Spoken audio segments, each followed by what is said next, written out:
Nos encontramos en el Palacio Arzobispal de Mérida.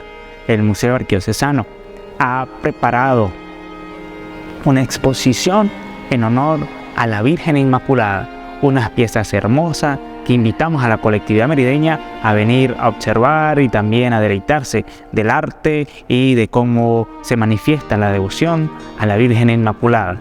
Entonces, nos estarán explicando en este recorrido sobre la Virgen Inmaculada y su iconografía. Vamos. Nos encontramos con la arquitecto Rosmary. Ella ha preparado esta exposición en honor a la Virgen Inmaculada y queremos mostrarles a través de las pantallas de las redes sociales este recorrido sobre la Madre de Dios, patrona de la Arquidiócesis de Mérida. Entonces, bueno, Rosmary, cuéntanos esta experiencia que tú has preparado para los visitantes. Bueno, desde el Museo Arquidiocesano de Mérida ya cuenta con una colección de imágenes de María bajo la advocación de la Inmaculada y se hizo una muestra acá de las principales representaciones que tiene esta advocación acá en Mérida. Sería entonces una mirada a la Virgen desde los artistas merideños. Bueno, entonces coméntanos cada una de las piezas, lo que significa y bueno, y ya está abierta además esta exposición para todo aquel que se quiera acercar en el Palacio Arzobispal de Mérida. Bueno, contamos en primer lugar con esta escultura. Es una representación muy contemporánea de la Inmaculada, una talla en madera natural y vemos elementos claves que a nivel de iconografía la hacen diferente al resto de las advocaciones.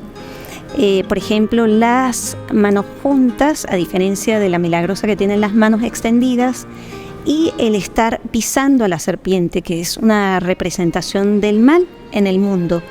Por lo menos digamos que una persona quiere identificar a la Virgen Inmaculada, entonces serían como dos características importantes, ¿no? Serían las manos recogidas, las manos en el pecho, ¿no? Y eso qué connotación podría tener espiritualmente. Sí, bueno, habla en parte de esa conexión de la Virgen, de su corazón inmaculado con Dios, esa actitud orante, reverente, y también habla del pudor natural que como joven la Virgen en su época sentía. Esto pues nos llama la atención, ¿no? En nuestra vida contemporánea y cómo los estímulos, los estilos actuales, bueno, ¿qué nos pueden decir a nosotros en este mundo tan lleno de estímulos a nivel visual? ¿Qué nos dice, ¿no? Nos podría llamar la atención contemplar esta actitud de María en oración, recatada. Es interesante que podamos contemplar y ver qué nos plantea. Bueno, continuamos el recorrido con las otras obras. Continuamos con este recorrido en la exposición del Museo Arquidiocesano con estas otras dos piezas que están expuestas. Entonces, Rosmary, cuéntanos, explícanos estas imágenes y bueno, va a ser una ilustración muy interesante porque todas aquellas personas que se acercan a Mérida van a ver en los diferentes lugares de artesanía sobre personajes ilustres y también sobre imágenes religiosas, y acá hay una muestra de algunas personalidades, de sus tallas y de sus esculturas que son representativas del arte merideño. Así es, hay 4 esculturas, son tallas populares de una familia muy conocida en Mérida, la familia Parra Rangel. Son varios hermanos que de generación en generación de sus padres han recibido esta tradición de ser artesanos y trabajan muy bien la madera, no solo en temas religiosos, sino, como bien lo decía usted, de otros temas de personajes representativos de Mérida. Vemos acá 2 muestras de la Inmaculada y llama la atención, en comparación a otras representaciones de personajes importantes, como en el caso de la Virgen María y de Jesús, las esculturas son muy alargadas. Y esto, más allá de cualquier alegoría a la estética actual, que es muy delgadito todo, habla de cómo el alma se eleva a Dios y cómo es una representación de esa belleza, ¿no? De elevarse el alma a Dios y se alarga. Eso también hace referencia a la iconografía tradicional que representaban los rostros muy alargados. Tiene que ver con esa parte espiritual. La iconografía oriental, ¿no? Así es. Ajá. Entonces llama la atención cómo nuestros artesanos han sabido asimilar toda esta tradición y la expresan.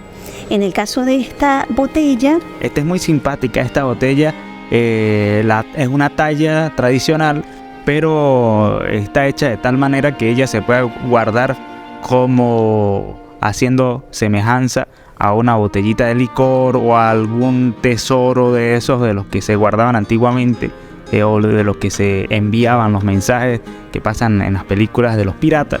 Entonces esta representación de la Virgen María es muy interesante. Así es. También es una manera muy particular que tenemos en Mérida y en Venezuela de representar, de hacer tallas en madera. Los artistas buscan abrir un tronco y de ese corazón hacer una escultura. Entonces es muy significativo cómo se representa acá ángeles alrededor de la Inmaculada, que también nos llaman a la reflexión, ¿no? Esta imagen rodeada de la gracia, no solo que pisa la serpiente, que vence el mal, sino que también está rodeada de un mundo angélico, un mundo celestial. Eso también en nuestra vida actual, con tanto ajetreo, pues el contemplarlo es una oportunidad de ver, de revisar cómo estamos, cómo nos sentimos y a qué nos llama esta imagen, a qué nos llama a vivir. Sí, me llama la atención también que hay unos 4 ángeles, pero en realidad hay 6 ángeles. Y hay un ángel que tiene una carita en la mano, que serían como los querubines, me imagino yo, ¿no? Sí. Es como una muestra de toda la diversidad del mundo angélico. Ajá. Entonces, bueno, vamos a continuar con el recorrido por acá, por estas piezas de arte que están expuestas en la sala del Palacio Arzobispal. Bueno, llegamos al punto clímax de la exposición, la parte más elevada. Vemos acá una imagen de la Inmaculada, una imagen encolada, es de un artista ejidense también muy conocido, Quique Pérez, y esta representación es un recuerdo de las bodas de plata episcopales de Monseñor Porras. También es parte de la colección de Monseñor Porras esta Virgen Alada. Es una réplica de una obra de la época colonial del artista Bernardo de Legarda. Es de la época del año 1734, la original. Y esta es una muy buena representación de esa original, que es muy conocida. Hay réplicas en Europa, en varias partes de América. Eso se dio en el siglo XIX. Lo interesante de esta imagen, que se llama Virgen Alada y es la Inmaculada, que es patrona de Quito, es que va alada precisamente y hace referencia a el Apocalipsis. Este momento en que en el capítulo 12 se habla de la Virgen o la mujer vestida de sol, coronada de 2 estrellas, con la luna bajo sus pies, y aparece el dragón que quiere devorar al niño que ella va a dar a luz. Pues todo esto es una alegoría, todo el misterio de la encarnación y de la redención del género humano a través de Cristo. Y esto entonces nos hace entender, luego de todo este recorrido, que es por Cristo que la Virgen nació inmaculada, nació sin pecado, y fue como una gracia de Dios el poder tener ese privilegio. Fue redimida antes que el resto del género humano, y así se resuelve. Y es algo muy bonito, padre, seguramente ustedes lo manejan mucho mejor que yo, esto de que no fue Santo Tomás de Aquino el que resolvió el dilema de cómo hacer para que la Virgen se proclamara inmaculada, sin pecado, pero sin caer en algún tipo de herejía dentro de la iglesia. Y es que eso, sencillamente, para Dios, que el tiempo es muy diferente a lo que nosotros entendemos, para Dios el tiempo se maneja en otros términos, pues fue redimida antes que el resto del género humano y fue por gracia de Dios. Entonces, ¿cómo se manifiesta esto en la escultura? Bueno, aquí vemos el que la Virgen esté alada, esa relación con el mundo angélico, pero ella no deja de ser humana. Ella es un ser humano como cualquiera de nosotros que tuvo ese privilegio de ser redimida antes que el resto del género humano. Entonces, esa representación angelical hace referencia a esa gracia del cielo, pero que ella vivió desde que estuvo encarnada acá en la tierra.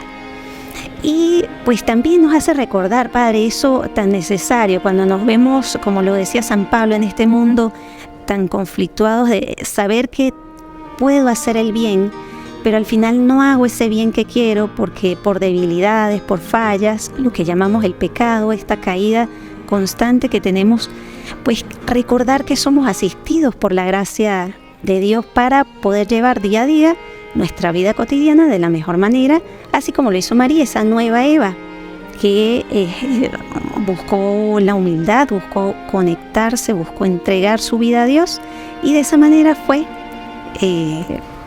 representada entonces así, vivir así llena de gracia, ¿no? Como desde la humildad podemos llegar a esa gloria del cielo. Bueno, muchas gracias al arquitecto Rosmary por este recorrido tan interesante y por esta clase de teología que nos ha dado a través del arte, esta misión que ha tenido el Museo Arquidiocesano y el Archivo Arquidiocesano de Mérida, el Museo de la Evangelización de la Cultura, y a través de la cultura como lo es el arte.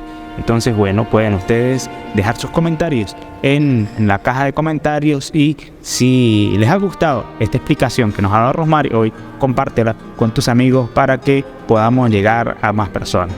Que Dios los bendiga a todos. Claro.